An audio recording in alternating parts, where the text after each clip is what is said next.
Hello champions, कैसे हो आप सब।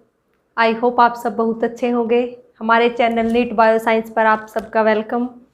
आज हम स्टार्ट कर रहे हैं होम साइंस का 12th क्लास का एक चैप्टर। नाम है विभिन्न पोषक तत्व, डिफरेंट न्यूट्रिएंट्स। विभिन्न पोषक तत्व यानी पोषक तत्व। सबसे पहले हम यही देखेंगे कि पोषक तत्व कौन कौन से होते हैं, यानी न्यूट्रिएंट कौन कौन से होते हैं। कार्बोज, प्रोटीन, वसा, विटामिन और खनिज लवण। कार्बोज, प्रोटीन, वसा, विटामिन, खनिज लवण यानी कार्बोहाइड्रेट, प्रोटीन, फैट, विटामिन और एलिमेंट्स, ये हैं न्यूट्रिएंट यानी विभिन्न पोषक तत्व जो हमारी बॉडी को जिनकी ज़रूरत होती है। पहली वाली वीडियो जो हमने एडोलेसेंस की किशोरावस्था के ऊपर बनाई थी, उसमें मैंने आपको बताया था कि जो किशोर है उसको बहुत सारे न्यूट्रिएंट्स की ज़रूरत होती है। उनमें मैंने आपको बताया था कि किशोर को कार्बोहाइड्रेट भी चाहिए, प्रोटीन्स भी चाहिए, फैट भी चाहिए और हाइयर अमाउंट में चाहिए, विटामिन्स भी चाहिए। तो आज हम इन्हीं के बारे में डिटेल से पढ़ेंगे। उस दिन मैंने आपको सिर्फ बोला था कि कार्बोहाइड्रेट क्या चाहिए, लेकिन कार्बोहाइड्रेट है क्या, यानी कार्बोज है क्या, विटामिन है क्या, फैट है क्या, प्रोटीन है क्या, इनके बारे में आज हम डिटेल में पढ़ेंगे। ठीक है। और आज सभी जो पोषक तत्व है उनको हम इकट्ठा नहीं पढ़ सकते, तो आज हम सिर्फ एक ले रहे हैं, वो है कार्बोहाइड्रेट, यानी आज हम कार्बोज को पढ़ेंगे। ठीक है। नेक्स्ट वीडियो में हम नेक्स्ट जो हमारे न्यूट्रिएंट है उनको कवर करेंगे। सबसे पहले हम देख लेते हैं फॉर्मेशन यानी बनना, कि कार्बोहाइड्रेट कैसे बनता है, यानी कार्बोज हमें कैसे मिलता है। कार्बोज हमें मिलता है प्लांट से, प्लांट यानी पेड़ पौधों से। पेड़ पौधे आपने पढ़ा होगा अपनी छोटी क्लासों में कि प्रकाश संश्लेषण की एक प्रक्रिया पेड़ पौधे करते हैं, यानी फोटोसिंथेसिस जब पेड़ पौधे करते हैं तो क्या होता है, प्लांट्स क्या करते हैं, कार्बन डाइऑक्साइड एनवायरनमेंट से कार्बन मॉलिक्यूल लेते हैं और 12 वाटर के यानी पानी के, और प्रकाश की लाइट यानी सनलाइट में, प्रकाश में अपना भोजन बनाते हैं। किसकी हेल्प से? क्लोरोफिल की। क्लोरोफिल क्या है? क्लोरोफिल एक लीफ के अंदर, पत्तों के अंदर एक ग्रीन कलर का एक पिगमेंट है, एक तत्व है, आप ये लगा लो, हरे रंग का, जो प्रकाश फोटोसिंथेसिस या प्रकाश संश्लेषण में हेल्पफुल है। उसी के अंदर ही जो कार्बोज है वो बनती है, क्लोरोफिल के अंदर ही। ठीक है। तो जब कार्बन डाइऑक्साइड और वाटर, पानी दोनों मिलेंगे तो बनाएंगे कार्बोज। कार्बोज क्या है? C6H12NO6, 6 कार्बन, 12 वाटर और 6 ऑक्सीजन, ये हो गया कार्बोज। कार्बोज का फॉर्मूला यानी कार्बोहाइड्रेट का फॉर्मूला। और साथ में क्या मिलेगा हमें? 6 वाटर मिलेंगे और 6 ऑक्सीजन भी मिलेंगे। ये हो गई फॉर्मेशन यानी बनना। यानी सबसे पहले हमने देख लिया कि कार्बोज कहाँ बनेगी, प्लांट्स के अंदर बनेगी। कौन सी प्रोसेस से बनेगी? फोटोसिंथेसिस, प्रकाश संश्लेषण की प्रक्रिया से बनेगी, और उसमें हमें ज़रूरत है कार्बन डाइऑक्साइड और वाटर की, उनसे मिलेगा कार्बोज। कार्बोज का C6H12O6 फॉर्मूला है। ठीक है। उसके बाद हम देखते हैं टाइप। उसके बाद हम टाइप से पहले ये देखते हैं कि कार्बोज वैसे हमें किन किन चीज़ों से मिलती हैं। कार्बोज हमें मिलती है चीनी से, गुड़ से, अनाज से, दालों से, यानी जो भी आप डेली रूटीन में खाते हैं ना, उनसे कुछ ना कुछ अमाउंट हमें कार्बोज का मिलता ही रहता है। जैसे आलू से भी मिल गई, और टमाटर से भी मिल गई, और कोई डिफरेंट टाइप के जितने भी अनाज हैं, फ्रूट हैं, फल हैं, सबसे हमें क्या मिलता है? कार्बोज। ठीक है। अब कार्बोज का टाइप देख लेते हैं। सेकंड टाइप कौन कौन से है कार्बोज के? कार्बोज 3 टाइप की है, 3 टाइप की है, monosaccharide, disaccharide and polysaccharide. Mix इसीलिए किया है ताकि दोनों टाइप के बच्चे देख सके, जिनको हिंदी में देखना है हिंदी में, जिनको इंग्लिश में चाहिए इंग्लिश में। ठीक है। Monosaccharide, disaccharide and polysaccharide. 3 type हो गए कार्बोहाइड्रेट के यानी कार्बोज के। मोनोसेकेराइड नाम से ही पता चल रहा है, मोनो यानी सिंगल, सेकेराइड यानी सुगर, यानी जिसके अंदर शर्करा की एक इकाई हो, यानी सुगर की एक इकाई हो, उसको हम क्या बोलेंगे, मोनोसेकेराइड। ठीक है, मोनोसेकेराइड में शर्करा की एक इकाई होगी। और डाई यानी 2 नाम से ही पता चल रहा है, डाई 2, जिसके अंदर शर्करा की 2 यूनिट हो, उसको हम क्या बोलेंगे, डाईसेकेराइड। और पोली यानी मैनी, बहुत ज़्यादा, पोली मतलब 10 से ज़्यादा यूनिट जिसके अंदर शर्करा की मिलेगी, शुगर की मिलेगी, उसको हम बोलेंगे पॉलीसेकेराइड। याद रह जाएगा, मोनोसेकेराइड में सिर्फ एक सिंगल यूनिट, डाईसेकेराइड में 2 यूनिट, और 2 से ज़्यादा यानी 2 से ज़्यादा यानी 10 से ज़्यादा यूनिट जिसके अंदर हो जाएगी, उसको हम क्या बोलेंगे, पॉलीसेकेराइड। ठीक है, जो मोनोसेकेराइड है वो क्या होगा, जो रक्त में सीधे अवशोषित हो जाती है मोनोसेकेराइड, यानी जो अपनी सिंगल सेकेराइड है, मोनोसेकेराइड है, वो जो ब्लड के अंदर डायरेक्ट एब्जॉर्ब हो जाती है।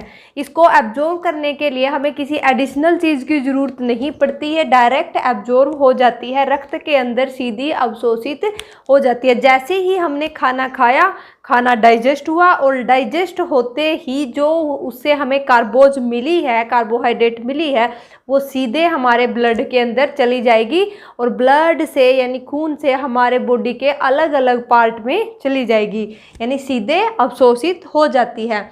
और जो मोनोसेकेराइड है ये रेवेदार होती है, यानी फाइब्रस भी होती है। ठीक है, अब आ गया डाईसेकेराइड।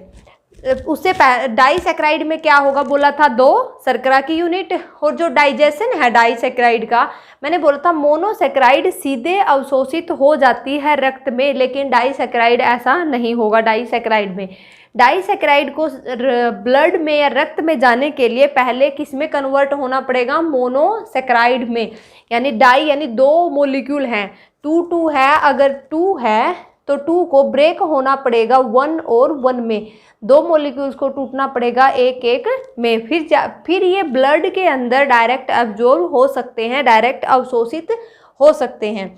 डाइजेशन किस फॉर्म में होगा, मोनो की फॉर्म में, यानी जो पाचन है वो मोनोसेकेराइड की फॉर्म में होगा डाईसेकेराइड का। और जो डाईसेकेराइड है वो पानी में भी घुलनशील होती है, डिजोल्व इन वाटर, पानी में घुलनशील होगी डाईसेकेराइड।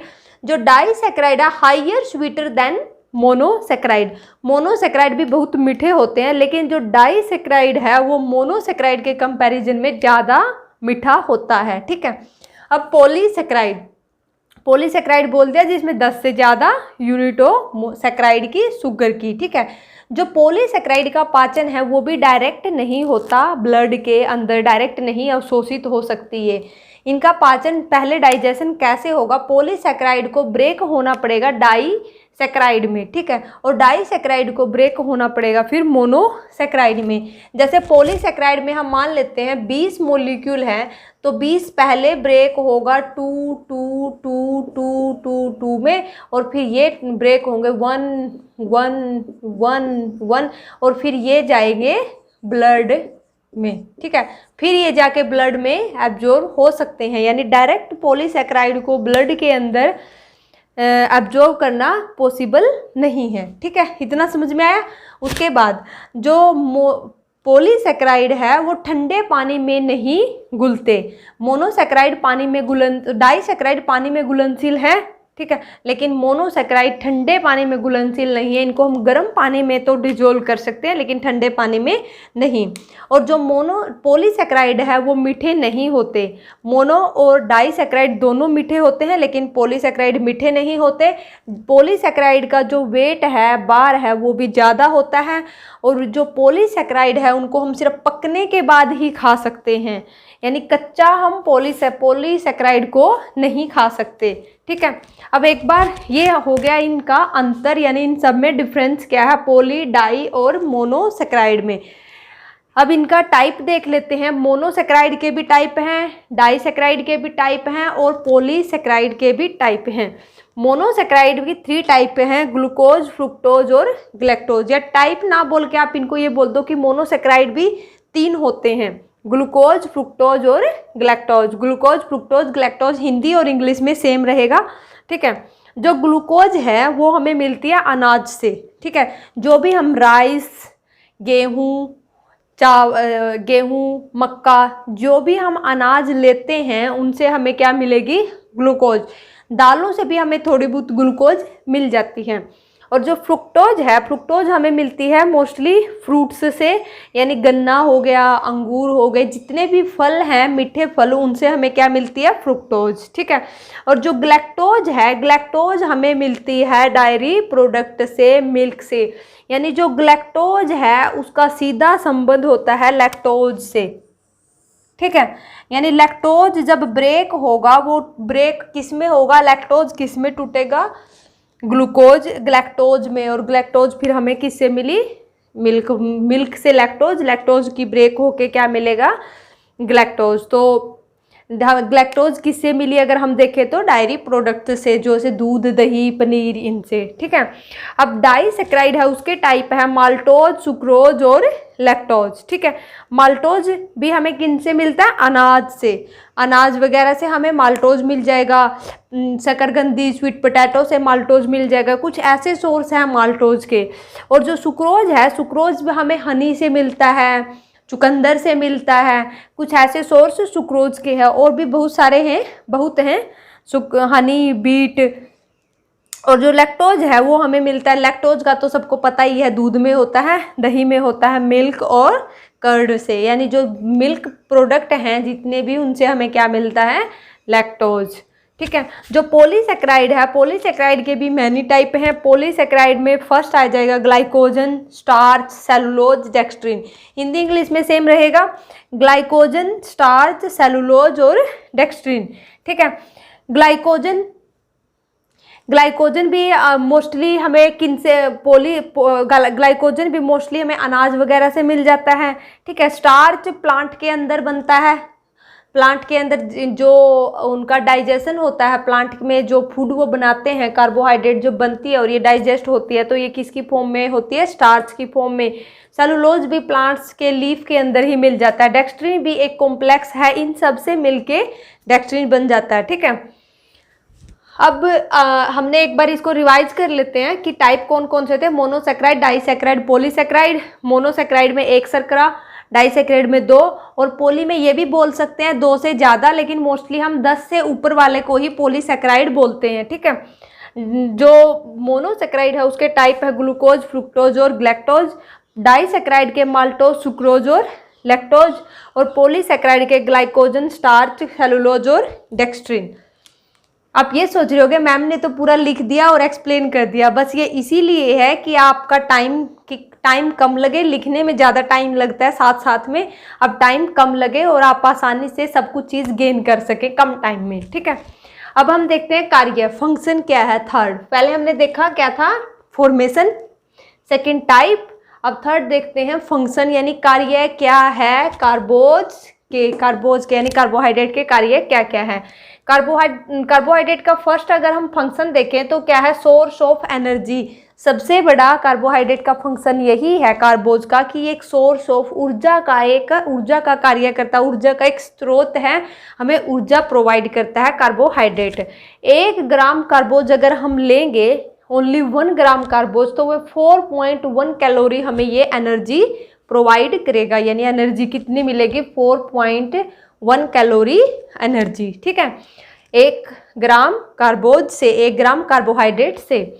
अब जो कार्बोहाइड्रेट है ये करता है प्रोवाइड इंस्टेंट एनर्जी। इसका मतलब क्या है कि ये हमें तुरंत एनर्जी प्रोवाइड करता है। मान लो हमें भूख लगी है और हमने तभी कुछ खा लिया, जैसे कुछ एक रोटी खा ली या फिर हमने एक आलू खा लिया, तो हमें इंस्टेंट एनर्जी देगा, तभी एनर्जी देगा। ये नहीं होगा कि बाद में एनर्जी मिलेगी, 2-3 घंटे के बाद एनर्जी मिलेगी। खाते ही एकदम हमारी भूख शांत हो जाती है और बॉडी ऐसा फील करती है, एनर्जेटिक फील करती है। इसका मतलब ये प्रोवाइड इंस्टेंट एनर्जी, यानी तुरंत एनर्जी, तुरंत ऊर्जा देता है, ठीक है। और store in the form of glycogen, जो कार्बोहाइड्रेट है, कार्बोज है, वो किसकी फॉर्म में स्टोर होता है? ग्लाइकोजन की फॉर्म में। अब इसका मतलब क्या है कि आपने ले लिया कार्बोहाइड्रेट, आपको चाहिए था 10 ग्राम, ठीक है, ओनली 10 ग्राम, आपको इतनी ही भूख लगी थी कि आपको चाहिए थी 1 रोटी, लेकिन आपने खा ली 4 रोटी, तो यानी आपको कितनी रोटी एक्स्ट्रा मिली? 3 रोटी। यानी आपको जो कार्बोज एक्स्ट्रा मिला वो कितना मिला? 3 ग्राम लगा के चल लो, ठीक है, 1 रोटी से 1 ग्राम मान के चलो, तो आपको 3 ग्राम जो एक्स्ट्रा मिला, यानी 4 ग्राम मिला, आपकी बॉडी को चाहिए था 1 ग्राम। जो 3 ग्राम है ना, उसको क्या करेगी बॉडी? ये तो है नहीं हमारा शरीर उसको निकाल के बाहर फेंक देगा, तो उसको स्टोर कर लेता है ताकि आगे काम आ जाए। जैसे हम अपने अनाज को, अब गेहूं आई है ना, जैसे हम आगे के लिए गेहूं को स्टोर कर लेते हैं, ऐसे ही हमारी बॉडी भी स्टोर कर लेती है, जब भूख लगती है तब उसको यूज कर लेती है। तो जो स्टोरिंग होती है वो किसकी फॉर्म में होगी? ग्लाइकोजन की फॉर्म में, ठीक है। बहुत ज़्यादा इंपॉर्टेंट बात है ये कि ग्लाइकोजन की फॉर्म में बॉडी स्टोर करती है ग्लूकोज को, यानी एनर्जी को, कार्बोहाइड्रेट को, ठीक है। पुअर फैमिली में 80 to 90% एनर्जी, जो पुअर फैमिलीज हैं उनको जो 80 to 90% एनर्जी का सोर्स है वो कार्बोहाइड्रेट ही है बस। जैसे बहुत सारी अमीर फैमिली होगी, वो प्रोटीन फैट उनको मिल जाता है, विटामिन अच्छे से ले लेते हैं, ज़्यादा फ्रूट खा लेते हैं, जो ड्राई फ्रूट्स वगैरह ले लेते हैं, उनको फैट अच्छा मिल जाता है। लेकिन पुअर फैमिली में मोस्टली अनाज ही खा के वो अपना काम चलाते हैं, तो उनको जो 80 to 90% एनर्जी है वो सिर्फ कार्बोहाइड्रेट से ही मिलती है। प्रोटीन, वसा, विटामिन, इनसे कम ही एनर्जी उनको मिलती है, ठीक है। अब थर्ड जो सेकंड कार्य है, प्रोटीन को शरीर निर्माण का कार्य करने के लिए मुक्त करती है। इसे एक मार्क्स का क्वेश्चन ये भी बन गया, यहाँ पे ऑप्शन टाइप लगा लो कि प्रोटीन का कार्य क्या है। जब हम प्रोटीन को पढ़ेंगे ना, तब हमें आगे आएगा कि प्रोटीन का कार्य क्या है? शरीर निर्माण करना, ठीक है। प्रोटीन का काम है शरीर का निर्माण करना। अब ये क्या लिखा कि प्रोटीन को शरीर निर्माण कार्य के लिए मुक्त करती है। अगर मान लो हमारे पास कार्बोहाइड्रेट है ही नहीं, यानी कार्बोज है ही नहीं, यानी हमने रोटी खाई ही नहीं, तो क्या होगा? जो प्रोटीन है हमारे शरीर के अंदर, बॉडी के अंदर, वो हमें एनर्जी देना शुरू कर देगी। तो प्रोटीन हमें एनर्जी देना शुरू कर देगी। तो प्रोटीन का मेन काम था शरीर का निर्माण करना, यानी जो हमारे नए नए तंतु हैं, नए नए टिश्यू हैं, उनको बनाना। लेकिन प्रोटीन वो काम छोड़ के हमें किस काम में लग गई? बॉडी को एनर्जी देने में, ठीक है। तो ये कार्बोहाइड्रेट क्या करता है कि अगर हमने खाना खा लिया या कार्बोज ले ली, तो कार्बोहाइड्रेट क्या करेगा? ये बोलेगा प्रोटीन को कि तू शरीर का निर्माण कर, एनर्जी तो मैं दे दूंगा, यानी शरीर को एनर्जी मैं प्रोवाइड कर दूंगा। तो कार्बोहाइड्रेट का काम क्या है? शरीर को एनर्जी देना। अगर कार्बोहाइड्रेट शरीर को एनर्जी दे रहा है तो प्रोटीन फ्री हो जाता है और प्रोटीन अपना काम करने लग जाता है, शरीर निर्माण का जो उसका कार्य है वो करने लग जाता है। और अगर प्रोटीन को एनर्जी देनी ही पड़े तो प्रोटीन का 1 ग्राम प्रोटीन से हमें 4 कैलोरी की एनर्जी मिलती है, यानी 4 कैलोरी ऊर्जा हमें मिलती है। कार्बोहाइड्रेट से 4.1 कैलोरी ऊर्जा मिल रही थी, प्रोटीन से 4 कैलोरी ऊर्जा मिलती है, ठीक है। वसा का ऑक्सीकरण, यानी ऑक्सीडेशन ऑफ फैट। ऑक्सीडेशन को आप सिंपल लैंग्वेज में यही समझ लो कि डाइजेशन ऑफ फैट को ब्रेक करना ही ऑक्सीडेशन ऑफ फैट है, वसा का ऑक्सीकरण है। फैट यानी हमने जो भी घी लिया है या फैट लिया है, उसका ऑक्सीडेशन करना, उसको डाइजेस्ट करने में भी कौन हेल्प करता है? कार्बोहाइड्रेट, ठीक है। जो ये मैंने ग्लूकोज लिखा है, ये भी क्या है? कार्बोहाइड्रेट ही तो है। देखो ग्लूकोज है तो एक कार्बोहाइड्रेट ही। जो वसा के ऑक्सीकरण के लिए हमें चाहिए पायरिक एसिड, ठीक है, यानी पायरुविक अम्ल, पायरुविक एसिड हमें चाहिए वसा के ऑक्सीकरण के लिए, ठीक है। यानी ऑक्सीडेशन ऑफ फैट के लिए वी नीड पायरिक एसिड। जो पायरुविक एसिड है वो लेकिन हमारी बॉडी में हमें मिलता कहाँ से है? वो हमें मिलता है ग्लूकोज के डाइजेशन के दौरान। जब ग्लूकोज को ब्रेक किया जाएगा तब हमें मिलेगा पायरुविक अम्ल। और अगर ग्लूकोज ही ना होगा यानी कार्बोज ही नहीं होगी तो हमें पायरुविक अम्ल भी नहीं मिलेगा, और अगर हमें पायरुविक अम्ल ही नहीं मिला तो जो वसा है उसका ऑक्सीकरण यानी ऑक्सीडेशन भी नहीं होगा।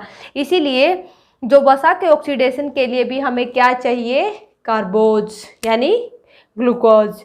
अगर पायरुविक अम्ल नहीं बना यानी ग्लूकोज अगर नहीं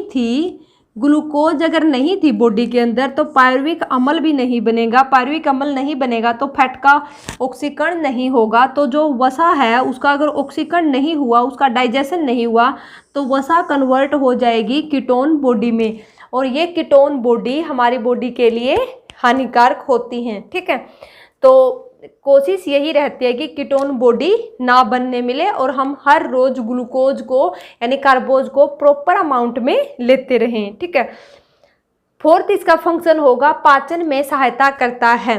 पाचन में सहायता कैसे करता है कार्बोज, जैसे कुछ कार्बोज हमने पढ़ी थी सेलुलोज। कौन सी कार्बोज है, पॉलीसेकेराइड वाली कार्बोज।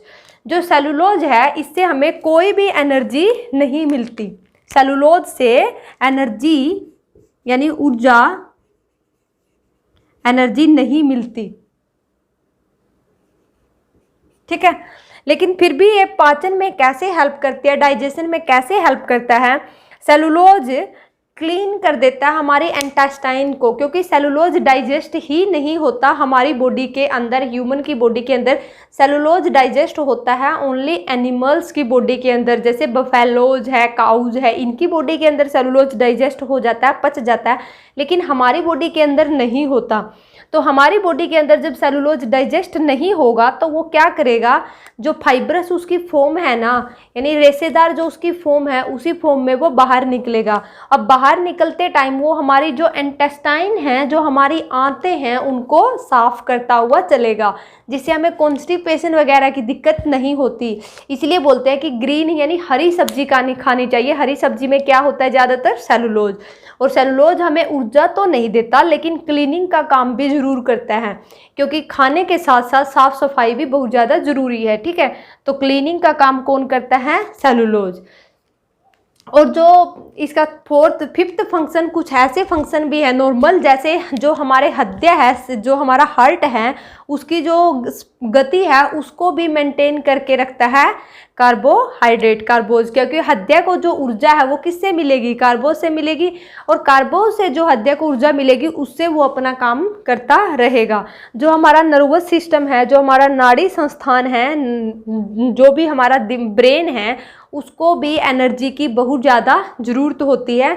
तो उसको भी एनर्जी कहाँ से मिलती है, मोस्टली एनर्जी कार्बोज से। इसीलिए तो बोलते हैं कि एक खेत में काम करता हुआ एक इंसान को जितनी एनर्जी चाहिए उतने ही टाइम में पढ़ते हुए एक बच्चे को उतनी ही एनर्जी चाहिए। अगर कोई आदमी खेत में 10 घंटे काम कर रहा है तो उसको जितनी एनर्जी चाहिए, और उसके कंपैरिजन में एक बच्चा 10 घंटे बैठकर पढ़ रहा है तो उसको भी सेम, दोनों को सेम एनर्जी की ज़रूरत होती है। क्योंकि हमारा जो ब्रेन है, दिमाग है, उसको बहुत ज़्यादा एनर्जी की ज़रूरत होती है फंक्शन करने के लिए। ठीक है, तो उसको भी, जो ब्रेन को एनर्जी कहाँ से मिलेगी, कार्बोज से। ठीक है, एक जो हमारे शरीर की एक्टिविटी है, हमारा जो शारीरिक जो हमारी क्रियाएं हैं उनको भी कंट्रोल करता है कार्बोहाइड्रेट। कैसे, जैसे जो बॉडी में बहुत सारे एंजाइम्स हैं, एंजाइम की फॉर्मेशन करेगा और उससे जो हमारा डाइजेशन है, रेस्पिरेशन है, एक्सक्रीशन है, ये सब चलता रहेगा। जो हमारा पाचन हो गया, जो हमारा सांस लेना हो गया, ऐसी ये प्रोसेस चलती रहती हैं ऊर्जा की हेल्प से, एनर्जी की हेल्प से। तो जो हमारी शारीरिक एक्टिविटी है उनमें भी हेल्पफुल होता है कार्बोहाइड्रेट यानी कार्बोज। ये थे कार्बोहाइड्रेट के फंक्शन।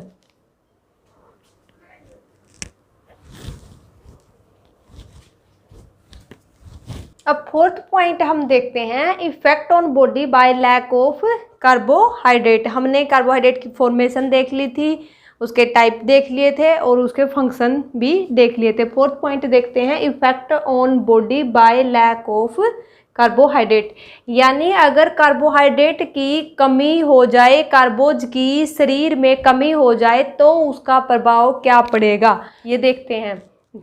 देखो, अगर कार्बोज की कमी हो गई शरीर में तो क्या होगा, बार यानी वेट बढ़ेगा या घटेगा। अगर आपको खाना खाने को ही नहीं मिलेगा, रोटियां खाने को ही नहीं मिलेगी तो क्या होगा, चपाती मिलेगी नहीं तो आपका वेट कम होगा या ज़्यादा, तो वेट क्या हो जाएगा, कम, डिक्रीज हो जाएगा। अगर कार्बोहाइड्रेट की कमी हो गई बॉडी के अंदर तो वेट क्या हो जाएगा, कम। व्यक्ति कैसा हो जाएगा, कमज़ोर। अगर वेट कम हो गया तो हमें व्यक्ति कैसा दिखेगा, कमज़ोर ही दिखेगा, कमज़ोर हो जाएगा। जो पाचन विकार हैं वो बढ़ेंगे या घटेंगे। अगर आपको खाने को ना ही मिले तो पाचन विकार बढ़ जाएंगे, तो पाचन विकार भी क्या हो जाएंगे, बढ़ जाएंगे। ठीक है, पाचन विकार यानी जो डाइजेशन का हमारी बॉडी का जो डाइजेशन की प्रोसेस है वो डिफेक्टेड हो जाएगी। ठीक है, उसके बाद चेहरे पर झुर्रियाँ आएंगी या जाएंगी, आएंगी ही, क्योंकि अगर हमें खाने को एनर्जी नहीं मिलेगी तो बॉडी को एनर्जी ही नहीं मिलेगी, हमारी स्किन को एनर्जी ही नहीं मिलेगी, और स्किन के नीचे जो मसल्स हैं, मांसपेशियां हैं, अगर उनको एनर्जी ही नहीं मिलेगी तो वो क्या हो जाएंगी, सिकुड़ जाएंगी, कंडेंस कर जाएंगी, और तो क्या तो चेहरे पर क्या आ जाएंगी, झुर्रियाँ आ जाएंगी। ठीक है, और जो कीटोसिस है, कीटोसिस हो जाएगा, यानी कीटोसिस भी बढ़ जाएगा। कीटोसिस क्या होता है, रक्त में अम्ल का बढ़ना, इंक्रीज होना, यानी जो खून है, ब्लड में जो एसिड है, एसिड का अमाउंट ज़्यादा हो जाता है। हमारे अमीनो एसिड्स हैं उनका अमाउंट इंक्रीज हो जाता है, जिससे हो जाती है कीटोसिस। ठीक है, कीटोसिस भी हो जाता है अगर किसकी कमी हो गई, लैक ऑफ कार्बोहाइड्रेट की। हम लास्ट पॉइंट में भी पढ़ के भी आए थे, अगर जैसे फैट का डाइजेशन नहीं होगा तो कीटोन बॉडी आ जाएंगी ब्लड के अंदर, और मांसपेशियां ढीली हो जाती हैं। तो अभी बताया आपको कि चेहरे पर झुर्रियाँ क्यों आ जाएगी, क्योंकि मांसपेशियां जो मसल्स हैं उनको एनर्जी ही नहीं मिलेगी, तो मांसपेशियां कैसी हो जाएंगी, ढीली हो जाएंगी। ठीक है, ये था अगर बॉडी में कार्बोहाइड्रेट की कमी हो जाए तो। लेकिन इफेक्ट तो हर चीज़ का यही है, अधिकता सर्वोत्तम वर्जित, यानी अधिकता किसी भी चीज़ की हो वो हानिकारक है, और कमी भी किसी भी चीज़ की हो वो भी हानिकारक है। कमी है देन हमारे लिए वो क्या होगी, लॉस में ही होगी। और अगर ज़्यादा है, effect if carbohydrate increase in body, यानी हमारे बॉडी के अंदर अगर कार्बोहाइड्रेट ज़्यादा हो जाती है तो उसका क्या इफेक्ट पड़ेगा। अभी मैंने आपको बताया था कि जो कार्बोहाइड्रेट है अगर बॉडी में ज़्यादा हो जाए, आपने 4 चपातियाँ ली है, आपको एक चपाती जितनी ही एनर्जी की ज़रूरत थी तो 3 को आप अपनी बॉडी स्टोर कर लेगी, किसकी फॉर्म में, ग्लाइकोजन की फॉर्म में। ये मैं अभी बता के आई थी आपको। ठीक है, और ग्लाइकोजन की फॉर्म में स्टोर कर लेगी, और एक वसा के रूप में भी स्टोर कर लेती है। जो फैट है, जो हमारी स्किन है, त्वचा है, उसके नीचे जो एडिपोज तंतु हैं, यानी एडिपोज जो टिश्यूज हैं, उनके अंदर भी इसको स्टोर कर देती है। किस फॉर्म में, फैट की फॉर्म में। यानी जो हमें हेल्दी बंदा दिखता है, मोटा बंदा दिखता है, तो क्या होता है उसके अंदर जो हाई कार्बोहाइड्रेट यानी कार्बोहाइड्रेट ज़्यादा होती है वो स्टोर होती है किसकी फॉर्म में, फैट की फॉर्म में भी हमें स्टोर हुई मिलेगी। ठीक है, लेकिन अगर इतनी ज़्यादा हो जाए कि बॉडी स्टोर ही ना कर पाए, कि बॉडी ग्लाइकोजन की फॉर्म में इतनी कार्बोहाइड्रेट हम इतनी ज़्यादा ले ले कि बॉडी की जो ग्लाइकोजन की फॉर्म में स्टोर करने की कैपेसिटी है वो भी कम पड़ जाए, तो क्या होगा, व्यक्ति क्या हो जाएगा, मोटा हो जाएगा। यानी व्यक्ति, उसके इफेक्ट क्या हो गए कि व्यक्ति ज़्यादा मोटा हो जाएगा, मोटापा आ जाएगा। और यही बोलते हैं मोटापा क्या है, अनेक बीमारियों की एक रूट है, जड़ है मोटापा। तो मोटापा अगर आ गया तो क्या आ गया साथ में, बीपी, यानी हाई ब्लड प्रेशर भी इंक्रीज हो जाता है। मोटापे के साथ ही ब्लड प्रेशर इंक्रीज हो जाता है, तो व्यक्ति किसका पेशेंट हो जाता है, बीपी, और क्या हो जाता है, शुगर। ये 2 तो ऐसी बीमारियां हैं जो मोटापा आते ही आपके साथ आ ही जाती हैं। ठीक है, और पाचन विकार भी क्या होगा, इंक्रीज ही होगा। अगर कमी है अगर लैक है, कार्बोहाइड्रेट की कमी है, तो भी पाचन विकार बढ़ जाएगा, और अगर हाई अमाउंट में है तो भी पाचन विकार इंक्रीज हो जाएगा। अधिक मीठा खाने से, यानी अगर हम मीठा अधिक लेंगे, मीठा क्या है, कार्बोहाइड्रेट जो हमारी है वो मीठी ही तो है। अगर ज़्यादा कार्बोहाइड्रेट लेंगे या ज़्यादा मीठा लेंगे तो हमारे दांत भी कमज़ोर हो जाएंगे। ये था हमारा चैप्टर जिसमें हमने आज कार्बोहाइड्रेट के बारे में पढ़ा। विभिन्न न्यूट्रिएंट्स, यानी डिफरेंट जो न्यूट्रिएंट्स है उसमें हमने कार्बोहाइड्रेट आज कर चुके हैं। और जो प्रोटीन्स है, प्रोटीन को हम नेक्स्ट वीडियो में कवर करेंगे, फैट को उसे नेक्स्ट वीडियो में कवर करेंगे।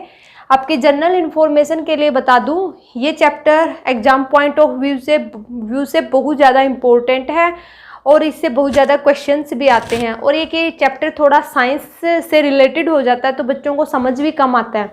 उसके लिए मैंने आज आपको सिर्फ कार्बोहाइड्रेट एक्सप्लेन किया है। कार्बोहाइड्रेट से रिलेटेड आपकी बुक में जितने भी क्वेश्चंस हैं मैंने सब एक्सप्लेन कर दिए। आप 1 मार्क्स ऑप्शन टाइप या फिर लार्ज क्वेश्चन या वेरी लार्ज क्वेश्चन, जो भी आप क्वेश्चन करना चाहे इस वीडियो से आप कर सकते हैं। Thank you. नेक्स्ट वीडियो में फिर मिलेंगे।